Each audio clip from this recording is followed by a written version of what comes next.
Bienvenidos a nuestro programa número 222 de Aprendiendo a Pensar. Vamos a culminar esta semana con un mate más de esto que hemos estado viendo, ¿verdad? El mate de Reti, el de Pillsbury, el mate de Boden, y hoy vamos a ver el mate de Lucena. Es más conocido como el mate de la Coz. ¿Por qué el mate de la Coz? Pues porque lo da un caballo y bueno, pues los caballos pues pueden dar propinarnos una buena coz en el tablero.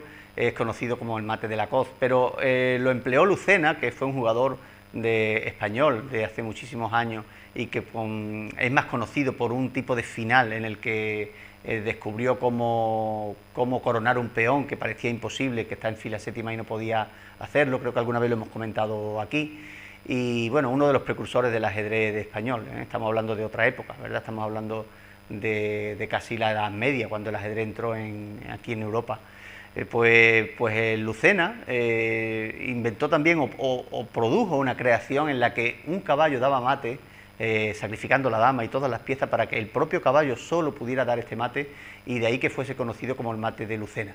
De hecho, quizás se ha perdido un poco más por el final que él también inventó, y este mate se conoce más como el de la Coz, pero le llamamos de las dos formas para que así no haya confusión, ¿verdad?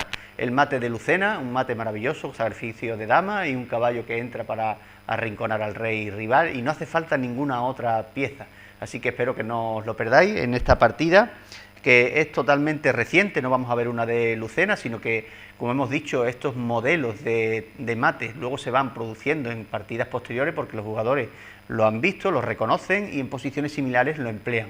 Pues esta es una partida muy reciente, relativamente reciente, del 2004. Estamos hablando de un campeonato de Alemania entre Klaus Bischoff y Carsten Müller. Pues bien, ellos conocían, habían visto ya el mate de Lucena, el mate de la Coz, y en una posición parecida se les ocurrió que podían aplicarlo y efectivamente así lo hicieron. Vais a ver un final maravilloso si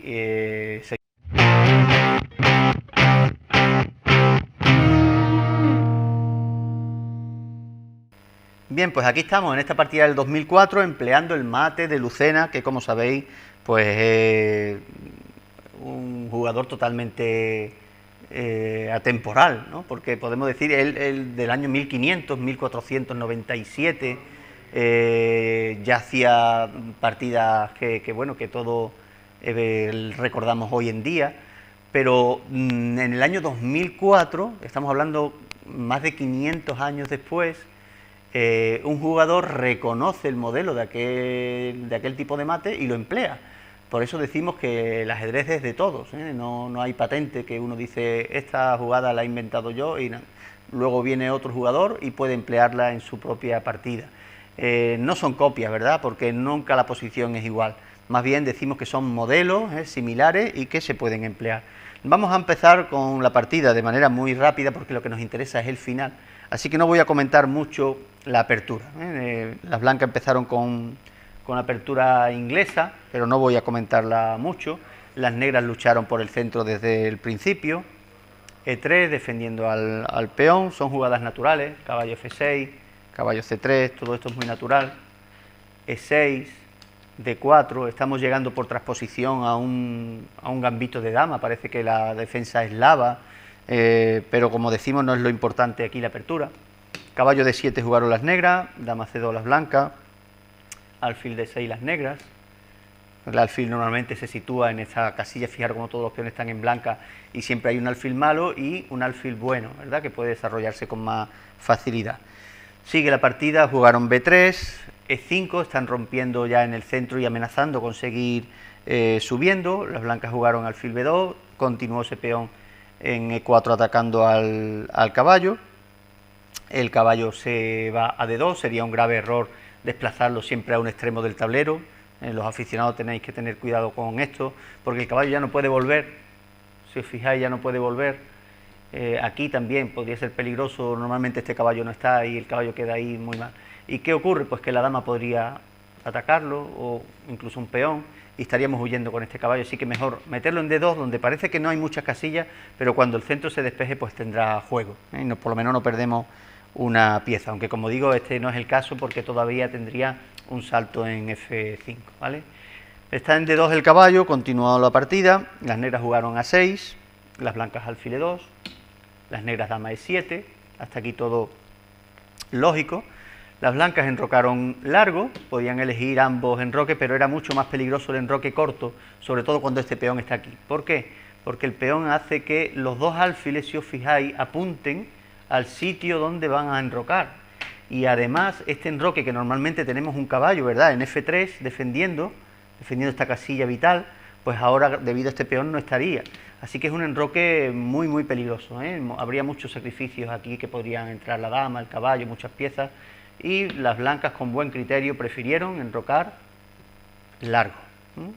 Bien, pues después del enroque largo, las negras empezaron esta avalancha de peones contra el enroque rival, y las blancas hicieron lo propio, empezaron con F3, que también ayuda a avanzar y a atacar al rey rival, ¿no? Cuando siempre hay enroques por lados opuestos, el mejor plan es una avalancha de peones para abrir columnas. No es lo que queremos destacar, como decimos en la partida, lo que queremos destacar es el mate final. Así que aquí las negras tomaron por F3, alfil por F3, siguió la liquidación porque ahora las negras tomaron peón por peón y las blancas también tomaron peón por peón. Continuaron más cambios de pieza, el alfil se sitúa en A3 apoyado por la dama para eliminar a este buen defensor del enroque. Las blancas taponaron esa conexión entre dama y alfil, así que fueron las negras las que tomaron alfil por B2 y las blancas tomaron rey por B2.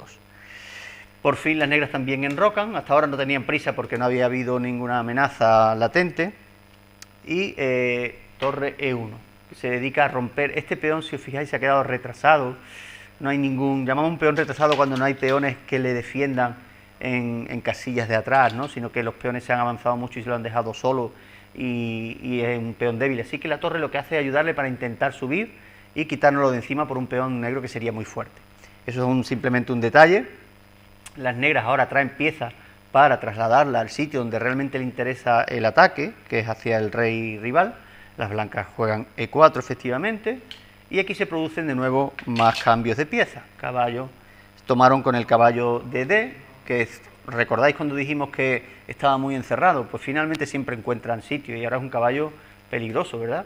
Así que mejor que llevarlo a un lateral, siempre los caballos al centro. Las negras, en lugar de cambiar, prefirieron aprovechar esa casilla en D5, se produjo otro cambio. Estamos yendo muy rápido porque no nos interesa para nada, o bueno, al menos nos interesa menos, ¿no?, el medio juego, y sí nos interesa conocer el mate de Lucena o el mate de Lacoste. El caballo se sitúa en una gran casilla, caballo D6, caballo F6 jugaron las negras, H3 jugaron las blancas, alfil E6, desarrollando ya la última pieza que le quedaba, y dama C3 jugaron las negras. Dama C7, conectando las torres, algo muy importante, pasando las torres por las columnas donde pueden hacer más daño, y el rey pues se esconde en A1, ¿verdad?, para evitar estos molestos jaques. Aún así, las torres se sitúan en esa columna abierta, que es donde les gusta estar, hasta aquí todo normal, y la torre blanca le disputa también la misma columna. Así que parece que no hay ventaja para ninguno de los dos bandos, de momento. Dama C6, juegan las blancas, tal vez con idea, las negras querían introducirse por esta diagonal, pero está la dama blanca, así que avanzan un poco para entrar por casillas que no están amenazadas. Torre B3, con idea de doblar las torres. Sabéis que cuando se doblan las torres llamamos una batería, y una batería tiene mucha fuerza porque podemos seguir retomando con la pieza de atrás. Así que jugaron torre B3 las blancas, la dama se situó en A4 como hemos dicho, y en este caso, al ver la dama ahí, en lugar de hacer esta jugada, jugaron alfil D1 con idea de hacer una descubierta. Fijaros cómo se amenaza a ganar la dama en una jugada. Dama, torre por torre jaque, y al ser jaque, con esta descubierta, el alfil ganaría en la jugada siguiente a la dama. Pero bueno, desde luego en un campeonato de Alemania y estos jugadores de altísimo nivel, grandes maestros, no van a tener un error así. Así que después de alfil D1, lo que hicieron antes que esta torre se mueva, pues las negras tomaron torre por B3, las blancas tomaron alfil por B3 amenazando la dama, y la dama se situó en A3. Está ahí molestando, pero no está haciendo de momento excesivo daño. Torre E3 jugaron las blancas, torre D8, las negras, dama E1, aquí hay de nuevo una batería, aunque está bien taponada por el alfil rival, y de nuevo la torre regresa ahí amenazando entrar en este si la torre se va. Y ahora es cuando ya empieza lo bueno, por así decirlo, ¿no? El remate final. Las blancas, en lugar de quedarse ahí defendiendo, para que la torre, sabéis que si la torre entra con peón no podemos tomar debido a que está la dama, pero podríamos tomar con torre. Pues en lugar de quedarse con la torre ahí defendiendo al alfil, se enzarzan en esta jugada en la que pretenden con dama ir a por el rey. ¿Les saldrá bien o no? Pues vamos a fijarnos en este caballo sobre todo, porque hemos dicho que es el mate de la coz, y este caballo, si os fijáis, era el caballo que estuvo amenazado y que se metió aquí en un rincón, que apenas tenía casilla y que ha podido salir a trancas y barrancas y que al final se ha situado en una buena casilla, bien defendido, una base de operaciones desde donde actuar en cualquier sitio. Pues vamos a fijarnos en este detalle, porque efectivamente hicieron este sacrificio las blancas, dejando que las negras hicieran lo propio, ¿verdad?, de aquí, porque las negras también podrían hacer esto, pero entonces vendría un sencillo mate en E8. Después de tomar, comeríamos con dama y sería mate. Así que las negras no pueden tomar el alfil y lo que hacen es entrar en ese juego del rival. Peón por torre, dama por peón, jaque. El rey solo tiene un sitio donde huir. Fijaros como si se va a F8 recibiría mate en una sola jugada, apoyado por el caballo. Así que tiene que huir a H8. Y este momento es el clave y es lo que tenemos que aprender, lo que tenemos que memorizar, este tipo de esquema. Cuando hay una dama y un caballo, podemos dar el mate de la coz. Pero la dama solo hace falta para preparar, para allanar el camino, como hemos dicho siempre, en los mates de estos días atrás, en el de Reti, en el de Pillsbury, en el de Boden, en todo se sacrificó la dama para allanar el camino al resto de las piezas. En algunos casos era una pareja de alfiles, en otros casos un alfil y una torre, en este caso va a ser solo con un caballo. ¿Cómo podemos dar mate solo utilizando el caballo? Pues efectivamente si damos este jaque, pues el rey huye. Si volvemos a quitarlo, el rey se vuelve a esconder y estaríamos así todo el tiempo. Hay que preparar el camino mejor. Se nos ocurre que podríamos sacrificar la dama para que cuando coma con torre podemos dar el mate y así el rey no puede huir porque ha quedado atrapado entre sus propias piezas.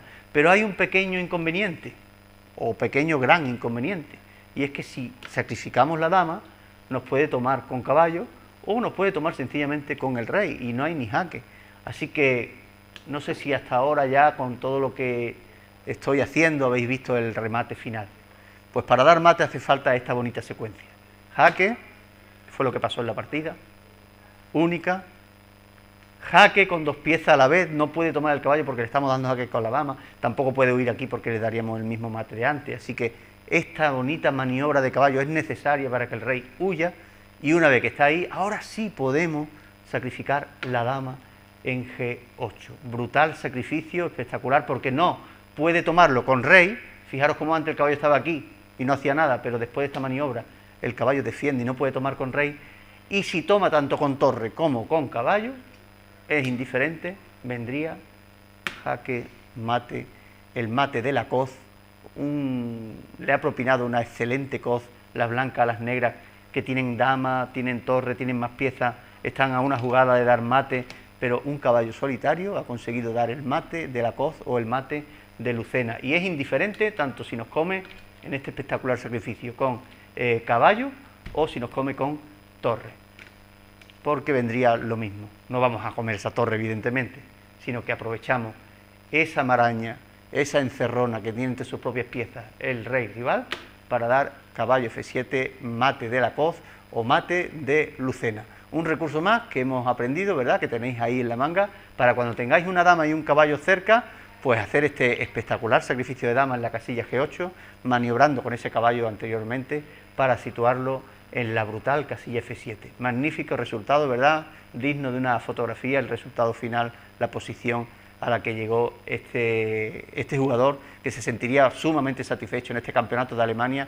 de haber podido aplicar esta idea que se había empleado ya, ¿cuánto?, 500 años antes por el jugador Lucena, también español. Pues bien, una maravilla traeros estas partidas aquí, espero que las hayáis disfrutado y que sigáis con nosotros cada día pues viendo y aprendiendo un poquito más de este ajedrez tan fantástico, tan brillante y tan creativo que os traemos.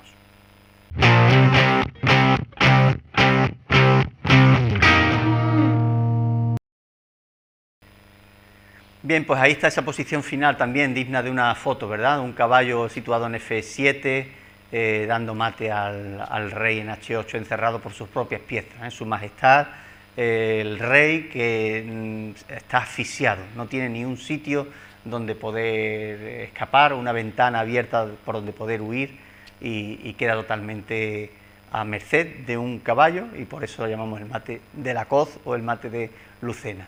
Y poco a poco hemos visto muchos mates, hay muchísimos más que ver, ¿verdad? Y por eso tenemos muchos más programas, vamos por el programa 222 de Aprendiendo a Pensar, y durante esta semana hemos visto muy conveniente pues que aprendierais estos tipos de mates, ¿no? Hay otros mates como el mate de Anastasia, que no hemos visto todavía, el mate del Calabrés, hay muchos, ¿verdad? Traeremos más, pero no vamos a ver desde luego el mate del Pastor, eso es muy, muy simple. Se hacen 3 o 4 jugadas, a muchos aficionados les gusta hacerlo, pero eso no es realmente ajedrez, ¿no? Es fácil de parar, fácil de detener, y ganar una partida así tampoco tiene mucho mérito, ¿no? En 4 jugadas, ¿no? Pero estos mates sí, estos modelos es muy interesante tenerlos en la memoria para poderlos recrear en nuestras partidas. Así que hemos visto el mate de Reti, hemos visto el mate de Pillsbury, el mate de Boden, y hoy hemos visto el mate de Lucena o mate de la Coz. Os esperamos con más ideas aquí en Aprendiendo a Pensar. Nos vemos a la misma hora el día de mañana.